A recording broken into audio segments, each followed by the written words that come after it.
Hello, আসসালামু আলাইকুম guys, কেমন আছেন সবাই? আশা করি আল্লাহর রহমতে অনেক ভালো আছেন, সুস্থ আছেন। আমিও ভালো আছি। তো আজকে আমি আপনাদের সাথে আমার আরেকটা নিউ ব্লগ ভিডিও শেয়ার করবো। আগের ভিডিওতে আমার জবা ফুল গাছে যে কলি ধরেছে, কলি ফুল ফোটা, ওই ভিডিওটি আমি শেয়ার করেছি। এখন আজ দুইটা কলি ধরেছে, অলরেডি কলি ধরে ফুল ফুটে গেছে। আর এখানে আরো একটা কলি ধরা আছে, আর ওই ঢালগুলোতে অলরেডি অনেকগুলো কলি আছে।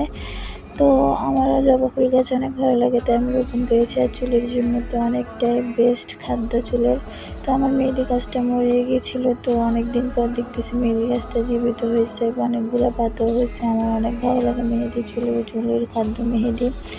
তো অ্যালোভেরা জেলের জন্য যে আমি অ্যালোভেরাটা রোপণ করছি, অ্যালোভেরা থেকে 2-3টা চারা একসাথে বের হয়েছে। দেখেন আপনারা, এই ঢালটা অনেক কম ছিল, ইদারিং 2-3 দিনের মধ্যে অ্যালোভেরার ঢালটাও বাড়ছে।